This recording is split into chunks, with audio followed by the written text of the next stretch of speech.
બુલેટિનની શરૂઆત કરીશું ધરતી પરના સ્વર્ગ કહેવાતા કાશ્મીરની ખબર સાથે। જમ્મુ અને કાશ્મીરના ગોઝીરામાં તાપમાન -18 ડિગ્રી સેલ્સિયસ પર પહોંચી ગયું છે। હવામાન વિભાગનો અંદાજ છે કે આજે રાત્રે તાપમાનનો પારો ઘટીને 25 ડિગ્રી સેલ્સિયસ અને આવતીકાલે રાત્રે -29 ડિગ્રી સેલ્સિયસ થઈ શકે છે। ગઈકાલે રાત્રે શ્રીનગરનું તાપમાન -0.5 ડિગ્રી સેલ્સિયસ નોંધાયું હતું।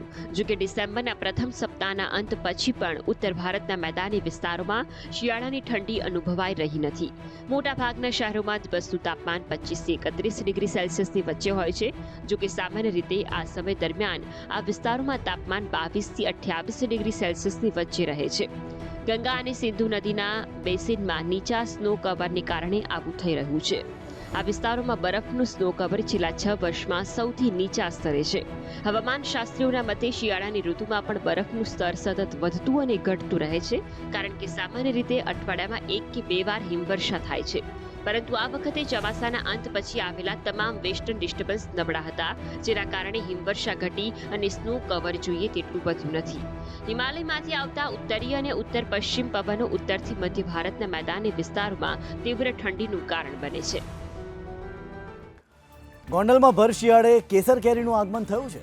દારીના જીરા દુધાળા ગામથી આવેલા કેસર કેરીનો ભાવ એક બોક્સનો 2600 રૂપિયાથી વધુ બોલાયો હતો। સામાન્ય રીતે કેરીનો પાક ઉનાળામાં થતો હોય છે, પરંતુ હાલના શિયાળાના સમયમાં પણ કેસર કેરીની આવક જોવા મળી છે।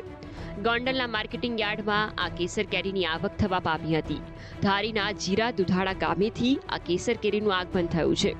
માર્કેટમાં કેરીનો ભાવ 1 કિલોએ 525 રૂપિયા નોંધાયો હતો। એક બોક્સનો ભાવ માર્કેટમાં 2625 રૂપિયા બોલાયો હતો। કેરીનો આટલો સારો ભાવ પડતા ખેડૂતોમાં ખુશી જોવા મળી હતી। આ પહેલા પોરબંદર માર્કેટિંગ યાર્ડમાં પણ કેસર કેરીનું આગમન થયું હતું। અહીં સામાન્ય કરતા 10 ગણા ભાવે એક બોક્સનું વેચાણ થયું હતું।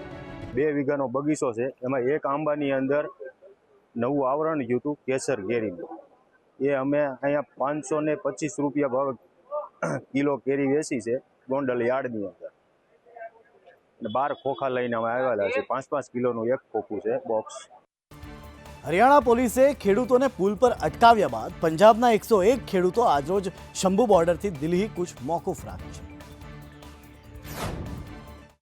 લગભગ 4.5 કલાક પછી જૂથે પાછા ફરવું પડ્યું। શરૂઆતમાં પોલીસ અને ખેડૂતો વચ્ચે બોલાચાલી થઈ હતી।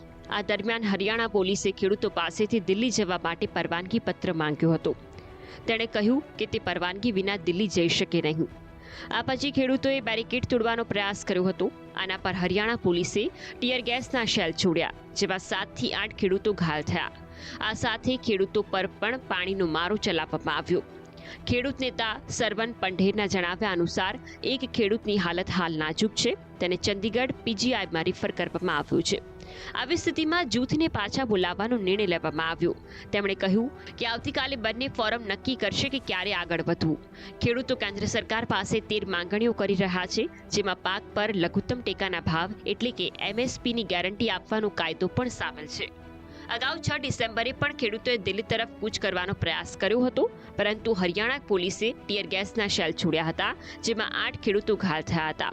આ પછી પંઢેરે ખેડૂતોને પાછા બોલાવી લીધા હતા। હવે એનસીપીના વડા શરદ પવારે મહારાષ્ટ્ર વિધાનસભા ચૂંટણીના પરિણામો પર સવાલો ઉઠાવ્યા છે। પવારે કહ્યું કે આ સાચું છે કે અમે હારી ગયા, પણ ચિંતા ન કરવી જોઈએ। રાષ્ટ્રવાદી કોંગ્રેસ પાર્ટીના પ્રમુખ શરદ પવારે શનિવારે કહ્યું હતું કે વિપક્ષે પોતાની હારથી નિરાશ થવાની જરૂર નથી, પરંતુ લોકો પાસે જવું જોઈએ।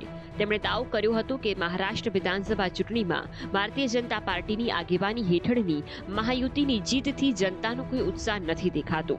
પવારે કહ્યું કે રાજકીય પક્ષોને મળેલા મત અને મહારાષ્ટ્ર વિધાનસભા ચૂંટણીમાં જીતેલી બેઠકોની સરખામણી ચોંકાવનારી છે।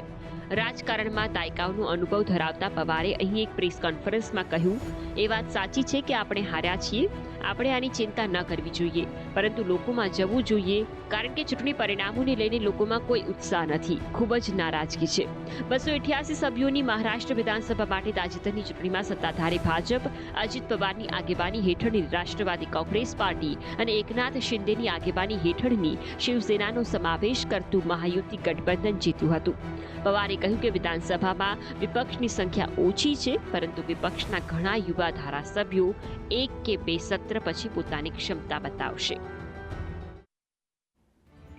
મહેસાણામાં નસબંધી કાંડ મામલે સૌથી મોટો ખુલાસો સંદેશ ન્યૂઝ પર થયો છે. નસબંધી કરાવનાર ઝાકીર સોલંકી બોગસ સર્ટિફિકેટ પર નોકરી મેળવી ચૂક્યો હતો. જી હા, સૌથી મોટો ખુલાસો થયો છે કે મહેસાણામાં નસબંધી કરાવનાર ઝાકીર સોલંકીએ બોગસ સર્ટિફિકેટ પર નોકરી મેળવી હતી. 2 વખત ડોક્યુમેન્ટ વેરિફિકેશનમાં તંત્ર સાથે છેતરપિંડી કરીને ગોટાળો કરીને ઝાકીર નોકરી કરી રહ્યો છે. આટલું જ નહીં, 9 વર્ષ સર્ટિફિકેટ વગર ગેરકાનૂની રીતે સરહદીય જિલ્લામાં નોકરી કરી ચૂક્યો છે. જ્યારે રાપર અને ભચાઉમાં તેના અનેક કાંડો કરેલા છે જે ખુલ્લા ના પડી જાય તેનો ડર લાગવા લાગ્યો અને તેની એક કાયમી ના હોવા છતાં જિલ્લા ફેરબદલી કરાવી મહેસાણા પહોંચ્યો હતો. જોકે મહત્વની વાત તો એ છે કે ઝાકીર સોલંકી રાપર અને ભચાઉમાં પણ આવા નસબંધી કાંડ કરી ચૂક્યો છે. આ ઝાકીર પર અન્ય પણ ગુનાઓ નોંધાઈ ચૂક્યા છે. આ ઝાકીર સોલંકીએ લાકડિયા રેલવે કોલોનીમાં એક માસૂમ મજૂરની બાળકી સાથે છેડતી કરેલી હતી, જેમાં એક દિવસ લાકડિયા પોલીસ સ્ટેશનમાં ઝાકીરે કાચી કસ્ટડી ભોગવી છે અને જેલની હવા ખાધેલી છે. જો કે આરોગ્ય વિભાગે 9 વર્ષ સુધી બોગસ સર્ટિફિકેટ ઉપર આ વ્યક્તિને કેવી રીતે નોકરીએ રાખ્યો તે પણ એક મોટો સવાલ છે અને તપાસનો મુદ્દો પણ છે. પોતાના પરિવાર સહિત 12 હત્યા કરનારો અમદાવાદનો સિરિયલ કિલર તાંત્રિકનું મોત થયું છે. પોલીસ લોકઅપમાં વોમિટિંગ બાદ ધડી પડ્યો હત્યારો. એકના ડબલ કરવાની લાલચ આપી સોડિયમ નાઇટ્રેટનો ઉપયોગ કરી હત્યા કરતો હત્યારો નવલસિંહ, કે જેની તપાસમાં પોલીસે મોટા ધડાકા કર્યા છે. નવલસિંહ 10 ડિસેમ્બર સુધી રિમાન્ડ પર હતો અને ત્યાં જ તેની મોત થયાની ઘટના સામે આવી છે. 12 જેટલા મર્ડરની કબૂલિયાત કરેલી છે. આમાં વિભિન્ન જેમ કે 3 ગુના જો છે આ રાજકોટમાં છે, 3 સુરેન્દ્રનગરમાં, એક આપણા અસલાલીમાં છે, એમને ફેટલ દાખલ થયેલ છે, એક એન્જારમાં, બીજા 3 પરિવારવાળા જણા હતા. આ નવલસિંહ ચાવડા સોડિયમ નાઇટ્રેટ જેવું કેમિકલનો ઉપયોગ કરે છે. સોડિયમ નાઇટ્રેટને પાણીમાં કે શરાબમાં ગોલી જાય એને એમનો જો વિક્ટિમ છે એનો પીવડાવી દે, વિક્ટિમ 15 થી 20 મિનિટમાં બેફાન થઈ જાય અને હાર્ટ એટેકનું પીએમમાં આવી જશે. આટલું જ નહીં, મરતા મરતા પણ નવલસિંહ બોલ્યો કે હા, મેં 12 હત્યા કરી છે. મારા પોતાનાને ના છોડ્યા તો બીજાની તો શું વાત છે. મહેસાણા નસબંધી કાંડ મુદ્દે હવે રાજકારણ ગરમાયું છે. આરોગ્ય અધિકારીના સંજય ગાંધી પર આપેલા નિવેદનને લઈ કોંગ્રેસે વિરોધ નોંધાવ્યો છે. સ્વર્ગસ્થ સંજયજીનું નામ કેમ લીધું અને કયા કારણોસર લે છે તે શું સાબિત કરવા માંગે છે? તે કોઈ ભાજપના પ્રવક્તા છે? સરકારના મુલાજિમ છે, સરકારના નોકરિયાત છે, નહીં કે કમલમના નોકરિયાત. તેઓ શ્રી ને અમે આવતીકાલે તેમનું રાજીનામું અને માફી માંગવાનો કાર્યક્રમ પણ આપવાના છીએ. અને જ્યારે વર્તમાન સરકારના ભગીની સંસ્થાઓના વડાઓ એમ કહેતા હોય કે 3 થી 4 બાળકોએ હિન્દુઓએ જન્મ આપવો જોઈએ, તો શું આવા અપરિણીત દીકરાઓની નસબંધી કરી અને તેઓ શું સાબિત કરવા માંગે છે? આવા આરોગ્ય અધિકારીને તાત્કાલિક અસરથી સસ્પેન્ડ કરવા જોઈએ. સંજય ગાંધી જે રીતે કર્યું હતું એવા અમે કેસો નહીં કરવા માંગતા. ફોર્સ વાજેક્ટોમી આમાં કેસ હોય અને કાઉન્સેલિંગ કરવાનો, કેસ પોતે સામેથી ચાલીને કે મારું ઓપરેશન કરાવવું છે તો અને તો જ ઓપરેશન કરાવવાનું. એનું કાઉન્સેલિંગ હોય, એની સહી હોય, કન્સેન્ટ લીધા સિવાય કોઈ સહી શકે નહીં. આમાં થંભ છે ભાઈનો, એને ઓપરેશન કરવા માટે સંમતિ આપી દીધેલી, એના આધારે એને એ લોકો લઈ ગયેલા. જૂનાગઢમાં મહંત મહેશગીરી બાપુના સમર્થનમાં ભૂતનાથ મંદિરમાં સાધુ સંતોની ધર્મસભા યોજાઈ, જ્યાં મહેશગીરી બાપુએ હરિગીરી બાપુ પર આકરા પ્રહારો કર્યા. को बता दूं, गिरनार मंडल भी साक्षी है. फिर से चादर विधि रानपुर में मेरी हुई और चादर विधि होने के बाद 1-1 लाख रुपए की दक्षिणा हरिगिरी प्रेमगिरी लिया और उन्होंने चादर ओढ़ाई थी. उन्होंने खुद चादर ओढ़ाई थी. उसके वीडियो और फोटो भी मैं सामने रखूंगा. तुम बच नहीं सकते हरिगिरी और प्रेमगिरी. मेरा 10, 15, 20 साल पहले साधु देखते आप तो पता चलता वो धुनी पे भस्म रगड़ के बैठा है, पूरा ब्रह्मांड नीचे उतर जाए तो भी धुनी नहीं छोड़ता था. और आज भर्ती मेला के अंदर बाहर निकल के ए माई इधर आ, ऐसा साधु नहीं चाहिए हमको, नहीं चाहिए ऐसा साधु.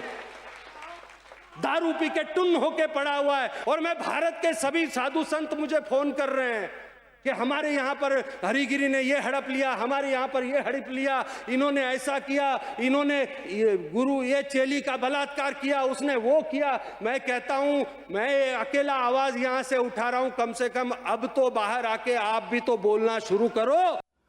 ગેરહાજર શિક્ષકને પગાર ચૂકવાયા હોવાનું સામે આવ્યા બાદ હવે ગેરહાજર આશા વર્કરને પણ પગાર ચૂકવાયાનું સામે આવ્યું છે. ગીર ગઢડાના હરમડિયા ગામના પ્રાથમિક આરોગ્ય કેન્દ્ર ખાતે એક આશા વર્કરના લગ્ન થઈ ગયાના 2 વર્ષ વીતી ગયા. તેમ છતાં પણ તેના નામે સરકારી રેકોર્ડ પર દર મહિને પગાર ચૂકવાતો હોવાનું કૌભાંડ એ જ ગામના કોઈ ગામ હિતેચ્છુ શિક્ષિત યુવાને આરોગ્ય તંત્રના ધ્યાને મૂક્યું છે, જે મામલે હવે તપાસ હાથ ધરાઈ છે. હરમડિયા ગામના પીએચસી સેન્ટરમાં વર્ષ 2022ના સમય દરમિયાન એક આશા વર્કર ફરજ બજાવતા હતા અને તેમના લગ્ન સુરતના નવસારી ગામે થયા, જેથી તેઓ ત્યાં ચાલ્યા ગયા. પરંતુ 2 વર્ષ સુધી તેમને પગાર ચૂકવવામાં આવી રહ્યો હતો. 2 વર્ષથી આશા વર્કર સુરતમાં છે, તેમ છતાં તેમની હાજરી કોણ પૂરતું હતું તેને લઈ હાલ મોટા સવાલો ઉઠી રહ્યા છે. આ મામલે હવે સઘન તપાસ થવી જરૂરી બની છે.